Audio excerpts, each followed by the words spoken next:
Assalamualaikum warahmatullahi wabarakatuh. Perkenalkan, nama saya Alam Syasir, NIM 21022101, Program Studi Ilmu Pemerintahan. Baik, pada kesempatan kali ini saya akan memaparkan materi terkait dengan mata kuliah Al-Islam Kemuhammadiyaan keempat, yakni tentang materi karya monumental umat Islam dalam IPTEX.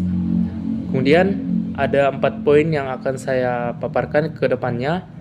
Yang pertama, poin pertama yakni zaman kejayaan Islam di bidang IPTEX.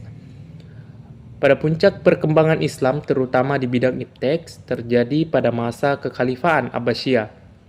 Fakta sejarah menunjukkan bahwa pada masa Daulah Abbasiyah dari tahun 132 sampai 923 Hijriah atau 750 sampai 1517 Masehi, Islam pernah menguasai dunia selama lebih dari 700 tahun lamanya.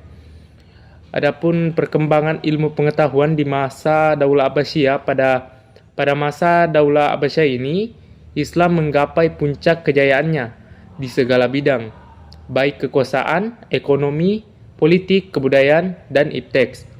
Yang pertama yaitu ilmu berkembang pesat pada masa Khalifah Abu Ja'far, Harun ar-Rasyid, Al-Makmum, dan Al-Mahdi. Buku-buku dari berbagai disiplin ilmu seperti kedokteran, filsafat, kimia, ilmu alam, matematika, dan lain-lain. Yang kedua, Khalifah Harun ar-Rasyid benar-benar sangat perhatian dengan kemajuan ilmu pengetahuan, dengan mendorong dan memberikan motivasi kepada umat Islam untuk senantiasa mempelajari dan memperdalam ilmu pengetahuan. Yang ketiga yaitu para khalifah sendiri umumnya adalah ulama, mencintai ilmu, menghormati orang-orang berilmu, memuliakan ilmu sehingga memberikan peluang seluas-luasnya kepada seluruh umat Islam untuk belajar dan mengembangkan ilmu. Yang keempat yaitu hasil perkembangan ilmu pengetahuan pada masa Daulah Abbasiyah, yaitu ilmu hadis, ilmu fikih, ilmu tafsir, filsafat, matematika, kedokteran, dan astronomi. Selanjutnya, poin yang kedua yakni sebab-sebab kemajuan Islam di bidang IPTEX. Ada 7 faktor yang menjadi sebab kemajuan Islam di bidang IPTEX, yaitu adalah agama Islam itu sendiri. Kemudian yang kedua yaitu pemerintah yang berpihak pada ilmu pengetahuan.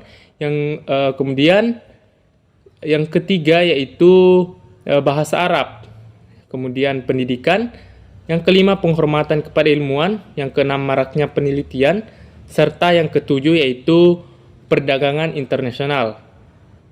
Adapun faktor lain yang mendorong kemajuan peradaban Islam yakni dengan didirikannya banyak perpustakaan sebagai pusat kajian ilmu, pengetahuan, dan penerjemahan.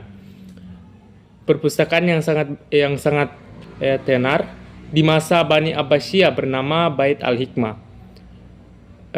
Kemudian poin yang ketiga yakni sebab-sebab kemunduran umat Islam di bidang IPTEX. Kemunduran Islam ditandai dengan kekuasaan dan kerajaan yang semakin terpecah belah. Fase yang terjadi pada abad ke-12 hingga abad ke-18 pada umumnya merupakan akibat dari beberapa faktor, yaitu yang pertama faktor ekologi dan alami, yang kedua adanya orang yang meninggalkan agama, yang ketiga para penguasa yang lemah terhadap kepemimpinannya dan tidak dengan baik menjaga wilayah kekuasaannya, yang keempat yaitu kemunduran kerajaan Islam, yaitu kerajaan Safawi pada 18 Masehi dan Mughal pada 19 Masehi. Yang kelima yaitu konflik antar kerajaan Islam. Yang keenam apatis dan stagnasi dalam dunia IPTEX Muslim. Yang ketujuh krisis ekonomi. Yang kedelapan cara pandang Muslim yang sempit. Kemudian poin yang keempat atau poin yang terakhir yakni upaya-upaya kebangkitan kembali umat Islam dalam IPTEX. Upaya-upaya kebangkitan kembali umat Islam dalam IPTEX adalah kembali kepada tradisi keilmuan dalam agama Islam. Dalam Islam jelasnya ada 2 jenis ilmu, yaitu ilmu fardu ain dan fardu kifayah. Yang masuk golongan ilmu fardu ain adalah Al-Quran, hadis, fikih, tauhid, akhlak, syariat, dan cabang-cabangnya. Sedangkan yang masuk ilmu fardu kifayah adalah kedokteran, matematika, psikologi, dan cabang sains lainnya. Sementara upaya lainnya adalah dengan mewujudkan sistem yang berdasarkan syariat Islam. Mungkin itu saja sedikit pemaparan materi dari saya. Apabila ada kekurangan mohon dimaafkan. Wabillahi taufiq wal hidayah. Assalamualaikum warahmatullahi wabarakatuh.